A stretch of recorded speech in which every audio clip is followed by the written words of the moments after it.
Olá, Outboxers! Hoje vamos falar sobre uma técnica muito importante, muito utilizada em gestão de empresas, que é a técnica dos 5 porquês. Essa técnica, criada na década de 30 pelo fundador da Toyota, o Sakichi Toyoda, ela virou muito popular, né, devido principalmente à sua simplicidade e eficiência.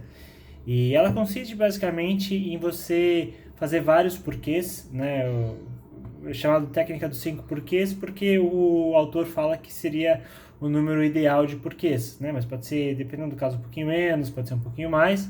O importante é você achar a causa raiz daquele problema, né? Você não confundir uma situação, um fato que na verdade é uma consequência com a raiz daquele problema, né? Por isso é importante você ir a fundo naquela questão para você ver de fato qual que é o problema e traçar, né, um plano de ação para a solução daquele problema. Então, uma ressalva, gente, a técnica dos 5 porquês não é tão recomendada quando são problemas muito complexos ou muito críticos, que geralmente tem várias raízes, né? A técnica dos 5 porquês tende a achar uma raiz só, uma causa só.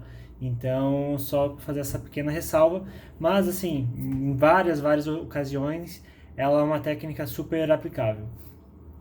E o cuidado, né, que a gente já falou, de não confundir, sei lá, no segundo, terceiro porquê você acha algo que você pensa que pode pensar que é um problema raiz, mas na verdade ainda é uma consequência. Então tenha muita certeza de não estar confundindo um efeito causado pelo problema do problema em si, né? Então vá o máximo que você puder a fundo naquela questão, vai indo por quê, até você achar a causa raiz, né? Então, alguns cuidados para aplicação você, lógico, chamar os responsáveis por aquele setor, por aquela questão, ou no nosso caso aqui, né, de obras e reformas, principalmente, chamar o responsável por aquela obra, por aquela reforma, por aquele setor da obra e começar as indagações, né? É muito importante, gente, a abertura dos profissionais, né? Saber que tá todo mundo no mesmo barco, que é para ser o mais transparente e honesto possível. Aqui a questão não é achar um culpado, punir um culpado, não. É todo mundo achar uma solução. A gente sabe que isso é difícil, tem a questão do ego, tem a questão daquele medo, né? Como é que vai ser como é que eu vou ser visado ali na empresa, né? Será que eu vou ser repreendido? E você tem que, né, como gestor, tem que deixar muito claro isso, que não é essa a ideia, repreender ninguém, mas sim melhorar a situação da empresa, melhorar aquela situação, né? Então, o máximo de transparência, né? Falar para o pessoal ter tranquilidade em relação a falar dos problemas. Às vezes as pessoas evitam também falar de problemas que são relacionados a um outro setor, alguma outra pessoa. Então, é carta na mesa, gente. Tá todo mundo no mesmo barco e tem que todo mundo remar na mesma direção do sucesso, né? Independente de quem eventualmente pode ter errado ou deixado passar alguma coisa. Então, o primeiro passo, transparência, honestidade e deixar tudo muito bem às claras que a ideia principal é a correção de um erro, independente de quem foi, né? Se foi alguém, se foi um fator externo, enfim. Então, agendar uma reunião com os envolvidos e durante essas indagações, né, durante os porquês, tentar ser o mais claro e direto possível no porquê, né, na pergunta. Isso porque quando você começa a ser muito complexo na pergunta, você pode acabar direcionando a resposta, né? E a questão aqui é deixar o máximo de livre, quase que um brainstorm de ideias em relação ao que pode estar ocasionando aquele problema.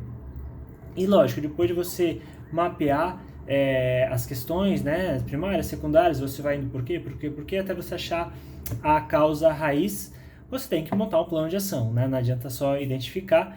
Essa ferramenta aqui de análise de causa é uma ferramenta para uma tomada de uma decisão posterior, né? Não um fim por si só, mas sim uma ferramenta para um próximo fim, que é a tomada de decisão. E para tomada de decisão, a gente, né, tem outras ferramentas, como por exemplo o 5W2H, tá? Outra ferramenta de análise de causa que a gente vai falar em vídeos posteriores, que é o diagrama de Ishikawa, também muito interessante utilizar aí junto com os 5 porquês, para uma análise ainda mais profunda da situação, tá bom? Então, hoje falamos aí sobre os 5 porquês.